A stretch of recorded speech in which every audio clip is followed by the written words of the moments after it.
សួស្តីតើសិលនៅត្រង់ណាសាធុទាំងខ្ញុំកាលណាខ្ញុំបាទនឹងមកឆ្លើយនៅសំណួរនេះដើម្បីឲ្យបានជាធម្មទានដល់ញាតិញោមបងប្អូនស្រីប្រុសព្រោះការដែលធ្វើទាននៅពធសេចក្តីល្អនេះហើយជាហេតុធ្វើឲ្យយើងបានបញ្ញាធម្មទានហ្នឹងសព្វទានហ្នឹងជានិតិការឲ្យទានពធហ្នឹងគឺឈ្នះអស់ទានទាំងពួងទេនៅអញ្ចឹងខ្ញុំព្រះអង្គសូមលើកកបងអញ្ជលីនមស្ការក្រាបថ្វាយបង្គំចំពោះព្រះពុទ្ធមានគុណវិសុទ្ធដ៏ឧត្តមដោយទឹកសាគរមហាស័ក្តិសមព្រះអង្គរៀបចំព្រះសាសនា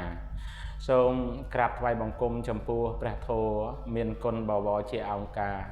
នៃព្រះសុគតទ្រង់ត្រាស់ទេសនាទុកជាមេគាទូលមានសត្វសូមនមស្ការក្រាបថ្វាយបង្គំចំពោះព្រះសង្ឃទៀតមានសិលក្នុងអង្គល្អពេកក្តាប់ជាបទនៃព្រះពុទ្ធពូជពងអរហត្តលោកបានកំចាត់អស់សពតណ្ហាដោយសេចក្តីនមស្ការក្រាបថ្វាយបង្គំប៉ុណ្ណេះសូមបានមកជាពុទ្ធជ័យមង្គលសួស្តីធម្មសេរីសង្ឃលាភជ័យកើតមានដល់ញាតិញោមស្រីប្រុសទាំងអស់ឲ្យបានសុខចម្រើនគ្រប់កាលទៀតចំពោះសំណួរសួរថាសិលនៅត្រង់ណាបើយើងឆ្លើយតាមមើលឃើញសិលនៅវត្តទៀតឆ្លើយតាមមើលឃើញណាព្រោះម្នាក់គិតថាវាតលទៅវត្តបានយើងនឹងរសាសិលអញ្ចឹងណាហ្នឹងហើយនឹងឆ្លើយតាមមើលឃើញតែបើឆ្លើយទៅតាមព្រះពុទ្ធដីការបស់ព្រះបរមគ្រូជាអម្ចាស់ព្រះអង្គបានសម្ដែងហើយទៅថាសិលហ្នឹងគឺនៅលើចេតនានៅត្រង់ចេតនាតោះនេះទៀតអ្នកសួរសិលនៅត្រង់ណាសិលនៅត្រង់ចេតនាទៀតចេតនាជាអ្វីចេតនាហ្នឹងគឺជាចេតសិកគឺជាការតាំងចិត្តណាគឺជាការប្រកបទៅដោយចិត្តចេតនាមកពីចេតៈបូកនឹងនាតតយាវិភ័តទៀតជាចេតនាទៅណាចេតនាហ្នឹងគឺប្រកបដោយចិត្តអញ្ចឹងសិលហ្នឹងគឺវានៅជាមួយនឹងចេតនាវាជាធម្មជាតិមួយដែលប្រកបព្រមទៅជាមួយចិត្តសិលនៅជាមួយនឹងចិត្តនៅជាមួយនឹងចេតនាហ្នឹងហើយហេតុអីបានយើងឆ្លើយថាសិលនេះនៅជាមួយនឹងចេតនាដោយព្រះបរមគ្រូជាអង្គម្ចាស់ព្រះអង្គទ្រង់ត្រាស់ប្រកាសសម្ដែងថាចេតនាហੰភិក្ខវេសីលੰវៈទាមិឃើញទេភិក្ខវេណែភិក្ខុទាំងឡាយព្រះអង្គត្រាស់អញ្ចឹងទៀតអាហੰគឺតថាគតពោលហើយណានឹងចេតនាណាចេតនាសីលੰចេតនាហ្នឹងវាជាតួសិលព្រះអង្គសម្ដែងអញ្ចឹងទៀតអញ្ចឹងហើយចេតនានេះដល់លោកពង្រីកសេចក្តីទៅព្រះថេរៈទាំងឡាយលោកពង្រីកសេចក្តីទៅថាចេតនាវាជាតួសិលនេះសិលបានដល់ហ្នឹងបានដល់វិរតិទាំងឡាយ3ទៀតហ្នឹងអញ្ចឹងណាវិរតិទាំងឡាយ3នោះបានដល់ទី1គឺសមាទានវិរតិទី2ណាសម្បត្តវិរតិទី3សមុច្ឆេតវិរតិវាអញ្ចឹងណាហ្នឹងហើយអញ្ចឹងសិលនៅត្រង់ណាសិលនៅត្រង់ចេតនានោះហ្នឹងវាអនុគ្រោះស្ថិតលើអីថាចេតនានោះវាអនុគ្រោះសម្ដៅយោងទៅលើចេតនាយោងទៅលើវិរតិទាំងឡាយ3ដោយម្ដេចហៅថាវិរតិហ្នឹងមកពីវិរៈហ្នឹងវិរៈហ្នឹងវាបងលាចេញចាក់ចេញកិច្ចចេញកវត្តចោលព្រោះអញ្ចឹងណា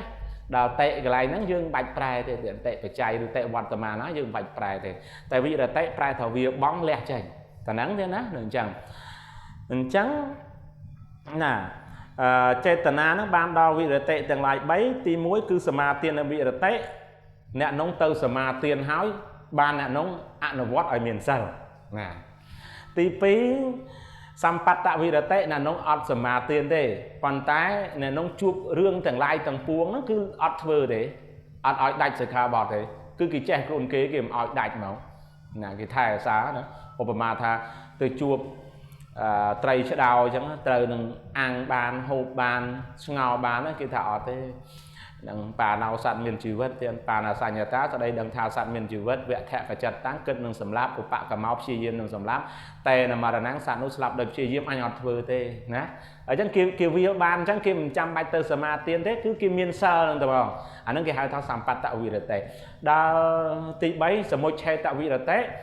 នឹងគឺការវាបងរបស់ព្រះអរិយបុគ្គលលោកអត់សមាទានទេណាហើយក៏លោកមិនបាច់តាំងចិត្តដោយសម្បត្តៈដែរគឺលោកអត់មានចិត្តណាមួយធ្វើឲ្យកន្លងសិក្ខាបទតែហ្មងណាមិនដាច់សោះតែហ្មងទៀតគឺលះបានដាច់ខាតតែហ្មងអាហ្នឹងគឺហៅថាសមុច្ឆេតវិរតិតោះយើង បំរួមសេចក្តីទៅដែលបងអូនម្ចាស់ account TikTok ឈ្មោះសង្ក្រានសួរថាសិលនៅត្រង់ណាសិលហ្នឹងគឺនៅត្រង់ចេតនាដោយអាងប្រពុទ្ធដីកាថាចេតនាហាងភិក្ខវេសីលੰវតិមិហ្នឹងអញ្ចឹងណាអញ្ចឹងសិលនៅត្រង់ចេតនាណាចេតនាហ្នឹងបានដល់វិរតិទាំងឡាយ3គឺទី1សមាទានវិរតិទី2សម្បត្តវិរតិទី3សមុច្ឆេតវិរតិនឹងឆ្លើយមានប្រការៈប្រមាណប៉ុណ្ណឹងទេណាសូមជូនពរសុខចម្រើនការតបរកទទួលទានមានបានការការវាគុំតិចជុំបលសុខគ្រប់ប្រការសម្បត្តិហូរចូលសម្បូរដោយទុនធានប្រាថ្នាយ៉ាងណាសូមបានសម្រេចដូចសេចក្តីប្រាថ្នាមានបញ្ហាកាពះពវៀនសន្លាក់ចម្រងរោមណាឈឺក្បាលឈឺក្បងចុករួយសពុនលឹះឈាមចុកកចុកស្មាចុកចង្កេះចុកចង្កេះសគាបាត់ដៃសគាបាត់ជើងក្តៅសាច់ដេកមិនលក់គិតច្រើនខ្វល់ច្រើនឈឺម្ដងត្រង់នេះត្រង់នោះហ្នឹងគឺបញ្ហាកាពះពវៀនដែរទៀតណាលឹះឈាមមិនឈប់បេះដូងថប់មិនឈប់ត្រជាក់ចុងដៃត្រជាក់ចុងជើងនឹងក្តៅស្អុះបើកដង្ហាលងានឹងបិទដង្ហាលក្តៅអីហ្នឹងអាហ្នឹងសុទ្ធតែកាពះពវៀនណាដោយត្រូវអំពើគេនឹងអាចតាក់ទងសួរខ្ញុំបានជាមួយនឹងឱសថបុរាណខ្មែរហ្នឹងទៀតហើយបើអស់លោកអ្នកមានបញ្ហាប៉ះពាល់ជាមួយនឹងខ្មោចព្រាយអមនុស្សកន្ធប់អីអាហ្នឹងខ្ញុំជួយប្រាប់បានខ្លះទៀតណាប្រាប់ទៅតាមស្អីដេញចឹងទៅណាថែមទៅទៀតណាដើម្បីអនុគ្រោះសន្តោសជួយគ្នាទៅនៅចឹងណាហើយដោយមិនប្រកបបញ្ជាជាមួយនឹងប្រាក់បច្ច័យកម្រៃនៃការមើលនឹងឡើយគឺគ្រាន់តែប្រាប់គ្នាព្រោះមនុស្សយើងអាចណាអាចមានត្រូវអំពើអំព័ន្ធយន់បល័យគេឈឺអត្តនេអាចខុសគ្រូកំណើតឈឺអត្តនេទេខ្ញុំកាលណាខ្ញុំបាននឹងឈឺចូល4-10ឆ្នាំអត្តនេណាឥឡូវខ្ញុំកាលណាខ្ញុំបាទកុំនិយាយថាជាហ្នឹងវាឈឺវិញអញ្ចឹងឥឡូវអីទេណាពីមុនធ្លាប់ឃើញខ្ញុំពាក់វ៉ាន់តារហូតទេដោយសារថាខ្ញុំដេកវាអត់បានក្តៅភ្នែកខ្ញុំមើលអត់ឃើញខ្ញុំពាក់វ៉ាន់តារហូតឥឡូវខ្ញុំដោះវ៉ាន់តាចោល24ម៉ោងទៀតណាអត់ដែរអីទេណាហើយសម្រានពេលយប់លក់ស្រួលសុខចម្រើនជំរាបលាទេណាហ្នឹងអញ្ចឹង